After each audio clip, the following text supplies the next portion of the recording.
Hi buddies, welcome to me time. मैं आपकी host और दोस्त तरन्नुम हाजिर हूँ फिर से एक नए ब्लॉग के साथ। उम्मीद करती हूँ कि आप सब ठीक होंगे। अल्हम्दुलिल्लाह मैं बिल्कुल ठीक हूँ। जैसे कि मैंने पिछले ब्लॉग में कहा था, आज का episode 6 of corporate lifestyle series is related to planning of financial securities and investments. Planning and financial securities and investment.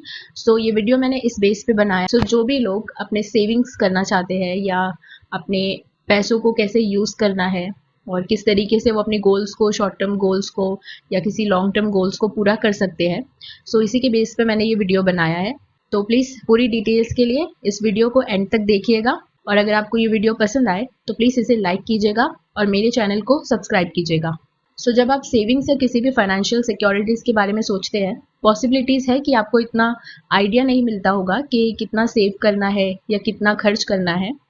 आज इसी से रिलेटेड आपका कंफ्यूजन दूर करने के लिए मैं ये वीडियो बना रही हूँ। इस वीडियो में आपको मैं 3 स्टेप्स बताऊंगी कि जिससे आप अपनी सेविंग्स कितनी कर सकते हैं या कितना अमाउंट आप साइड में निकाल सकते हैं आपकी सैलरी में से, या किन किन चीज़ों के लिए आपको सेविंग्स करनी चाहिए, किस तरीके से आप सेविंग्स कर सकते हैं। ये सारी चीज़ें इन 3 स्टेप्स में मैं आपको बताऊँगी और उसके बाद मैं 5 ऐसे आइडियाज़ आपको बताऊँगी जिन आइडियाज़ के थ्रू आप जो है आपके पैसों को, आपकी सैलरी में से जितना भी पैसा साइड में निकल सकता है उसको किस तरीके से सेव कर सकते हैं, इन्वेस्ट कर सकते हैं आपकी हर छोटी बड़ी ख्वाहिशों को पूरा करने के लिए अपनी लाइफ में। इसी से जुड़ा मैं आपको 5 आइडियाज़ बताऊंगी। सबसे पहले जो है स्टेप नंबर 1, सेविंग्स का एक कोटा फिक्स करने के लिए सबसे पहले ये इंपॉर्टेंट होता है कि आप अपना मंथली एक्सपेंस को कैलकुलेट करो। अब कैलकुलेशन में वो सारे एक्सपेंसेस यानी कि जो हर महीने आपको फिक्स पे करने होते हैं उसकी एक लिस्ट बना लीजिए। अब इसको आप अपनी सैलरी से कंपेयर करके देखिए। अगर आपकी सैलरी आपके एक्सपेंसेस से ज़्यादा है तो कॉन्ग्रेचुलेशंस, आप सही ट्रैक पे हैं। बट अगर आपके एक्सपेंसेस आपकी सैलरी से ज़्यादा है तो you need to make sure कि आप थोड़ा पैसे सेव कर रहे हो, और अगर पैसे सेव नहीं कर पा रहे हो तो किसी ऐसे जॉब पे लग रहे हो जहाँ पे आपकी सैलरी इंक्रीज हो सकती है। तो मार्केट में बहुत सी अपॉर्चुनिटीज़ है, बहुत सी ऐसी जॉब है। आप अपने क्वालिफिकेशन के अकॉर्डिंग और आपके वर्क क्राइटेरिया और अपने फील्ड के अकॉर्डिंग जॉब ढूंढ सकते हैं। मिनिमम आज की डेट में एक इंडिविजुअल, अगर उनकी मतलब 2 से 3 लोग हैं या 4 लोग हैं फैमिली में, तो एक न्यूक्लियर फैमिली के लिए भी मिनिमम 20,000 या 20,000 अबव एक इंसान की सैलरी होनी चाहिए, प्रॉपर जो है मंथली एक्सपेंसेस चलाने के लिए और उसी के साथ साथ थोड़ी सेविंग्स भी करने के लिए। आते हैं अभी टॉपिक पर वापस। सबसे पहले जैसे कि मैंने कहा, आपका जो मंथली एक्सपेंसेस है, जैसे कि आपका होम एक्सपेंस हो गया और साथ ही साथ आपका पर्सनल एक्सपेंस हो गया, ये दोनों चीज़ों को आपको कंबाइन करके एक पेपर पे नोट डाउन करना है। अब ये आपका हो गया फिक्स एक्सपेंस कि आप महीने में इतना तो फिक्स आपका है कि आप एक्सपेंडिचर जो खर्च है वो करते ही हो। सेकेंड स्टेप हो गया आपका जो भी ईएमआई है, क्रेडिट कार्ड से रिलेटेड या फिर किसी भी अप्लाइंसेस से रिलेटेड, तो वो ईएमआई आपको नोट डाउन करना है। तो आपका जो फर्स्ट स्टेप है उसमें आपका प्राइमरी जो फिक्स एक्सपेंस है वो, और आपका सेकेंडरी एक्सपेंस जैसे कोई भी ईएमआई या लोन वगैरह अगर कुछ है आपका, तो वो उसका ईएमआई आपको ऐड करना है कि मंथली आपको इतना इतना जो पैसा है वो साइड में निकालना पड़ता है। बट यहाँ पे हम सेकेंडरी एक्सपेंस को इतना ज़्यादा कंसिडर नहीं करेंगे क्योंकि जो प्राइमरी एक्सपेंस है, जो फिक्स एक्सपेंस है आपका, वो ज़्यादा मेन आपका जो है हर महीने का एक्सपेंस है, राइट। सेकेंडरी एक्सपेंस तो जब आप ईएमआई पे कर दोगे उसके बाद आपको वो एक्सपेंस काउंट करने की ज़रूरत नहीं है। तो मेन फोकस हम जो करेंगे वो आपके फिक्स एक्सपेंसेस पर, यानी कि आप मंथली आपको घर खर्च में कितने पैसे लगते हैं और आपके पर्सनल खर्च में कितने पैसे लगते हैं, जो ज़्यादा फोकस करेंगे हम अपने मंथली एक्सपेंस और पर्सनल एक्सपेंसेस पे। ये कैलकुलेशन करने के बाद आपको ये आइडिया मिल जाता है कि आप मंथली कितना अमाउंट सेव करने की कैपेसिटी रखते हो।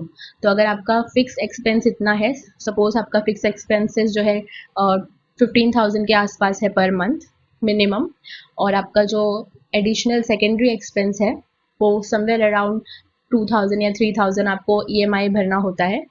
एक एग्जांपल के तौर पे मैं आपको बता रही हूँ। और उसके अलावा आपकी जो मिसलेनियस एक्सपेंसेस है, कुछ भी एक्स्ट्रा घर में खर्च या आपका पर्सनल खर्च आ गया, तो 1,000 से 2,000 मतलब 20,000 रुपीज़ एटलीस्ट। अब मिनिमम 18,000 रुपीज़, मिनिमम 18,000। अब इसमें जो है आपका तो 20% का भी अगर अमाउंट देखा जाए तो 18,000 का 20% होता है 3,600 रुपीज़। मतलब 18,000 के अलावा आपका 20% सैलरी बचनी चाहिए, जैसे कि 3,600 रुपीज़ आपके पास अभी भी बचना चाहिए। तो 18,000 और 3,600 को जब आप प्लस करते हो, 21,600 रुपीज़ आपकी सैलरी होनी चाहिए मिनिमम।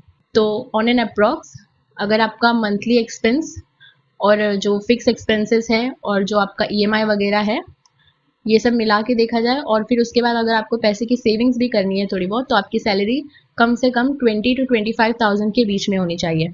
तो आपको आपकी सैलरी को एनालाइज करना है और देखना है कि आपके एक्सपेंसेस कहाँ पे ज़्यादा है या कहाँ पे कम है, या कहाँ पे आप जो है एक्सपेंसेस आपके कंट्रोल कर सकते हैं, और उसी के साथ साथ आपकी ईएमआईज जो भरनी है तो वो कितनी ईएमआईज है।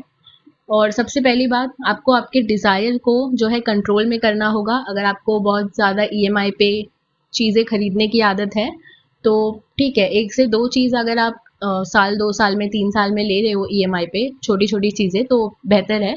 लेकिन इसे ये ना होने पाए कि आप जो है हर महीने या हर साल में कुछ ना कुछ चीज़ों को ईएमआई पे ले रहे हो।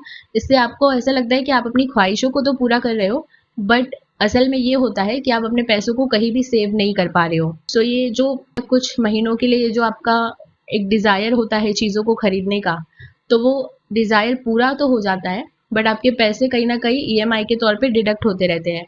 और इसीलिए काफ़ी सारे जो बिजनेस फर्म्स है, कंपनीज है, ये सब चीज़ों को जो है बढ़ावा देती है कि आप ईएमआई पे चीज़ें खरीदें, क्योंकि उनका बिजनेस तो हो रहा है बट आपके पास पैसे नहीं बच रहे हैं।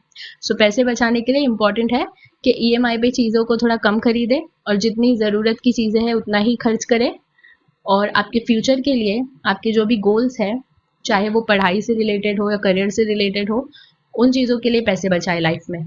अब आते हैं सेकंड स्टेप पर। तो second step is related to how to identify your goals. So इसमें आपको कैटेगरी बनानी है कि आप किन चीज़ों के लिए पैसे सेव करना चाहते हैं, और आपके 2 से 3 बड़े गोल्स और 2 से 3 शॉर्ट टर्म गोल्स आपको नोट डाउन करने हैं। अगर इससे ज़्यादा है तो इससे ज़्यादा भी आप नोट डाउन कर सकते हैं। सो शॉर्ट टर्म गोल्स जो है 1 या 2 साल की सेविंग में जो है फुलफिल हो जाएंगे। अगर जैसे कि आपको किसी इवेंट के लिए, किसी ओकेजन के लिए या किसी फेस्टिवल के लिए या कोई छोटी मोटी चीज़ लेने के लिए आपको सेव करना है, तो ये शॉर्ट टर्म गोल्स है जो 1-2 साल में पूरा हो जाएगा। बट अगर आपको कोई बड़ी चीज़ करना है, जैसे कि आपके एजुकेशन के लिए या आपके करियर के लिए, बिजनेस के लिए या आपकी शादी के लिए, तो ये लॉन्ग टर्म गोल्स हो गया। तो लॉन्ग टर्म गोल्स के लिए आपको मेक श्योर करना पड़ता है कि आप 4 से 5 साल पहले से ही सेविंग्स कर रहे हैं। बिकॉज अगर आप सही टाइम पे सेविंग्स करना नहीं शुरू करते हैं तो वक्त जो है देखते देखते निकल जाता है और 4 से 5 साल भी ऐसे ही बीत जाएंगे, और जब आपको ये पैसे चाहिए होंगे उस वक्त आपके पास पैसे नहीं रहेंगे। तो ऐसी सिचुएशन ना हो, इसीलिए मेक श्योर कीजिए कि आप जो है 4-5 साल के पहले पहले ही जो भी काम या जो आपके मेजर गोल्स है उसके लिए सेविंग्स करना स्टार्ट कर रहे हैं। तो सेकंड स्टेप में आपको सारी जो लिस्ट है वो नोट डाउन करनी है, तो इससे आपको पता चलेगा कि किन क्या क्या गोल्स है आपके और किन किन चीज़ों के लिए आप सेव करना चाहते हैं। सो फर्स्ट स्टेप में हमने देखा कि आप अपनी सैलरी को कैसे एनालाइज कर सकते हैं, और उसी के साथ साथ आप अपने एक्सपेंसेस को कैसे कंट्रोल कर सकते हैं, और किस तरीके से आप ये आइडिया लगा सकते हैं कि आपकी सेविंग कैपेसिटी कितनी है।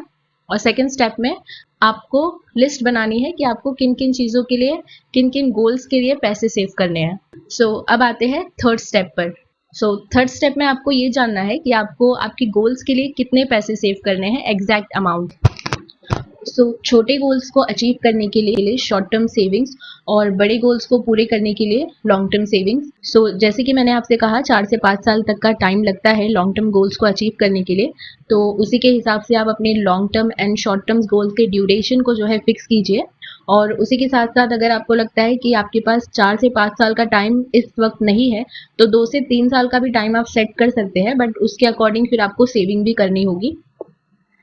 अब थर्ड स्टेप में आपको ये पता लग जाएगा कि आपको कितना अमाउंट सेव करना है हर महीने, क्योंकि आप अपने लिस्ट के अकॉर्डिंग, जो शॉर्ट टर्म्स और लॉन्ग टर्म गोल्स की आपने लिस्ट बनाई है, इस लिस्ट के अकॉर्डिंग आप जो है एक सेविंग अमाउंट फिक्स करोगे, और उसी के साथ साथ आप जो है टेन्योर फिक्स करोगे कि इतने से इतने महीने के लिए मुझे इस चीज़ के लिए सेव करना है।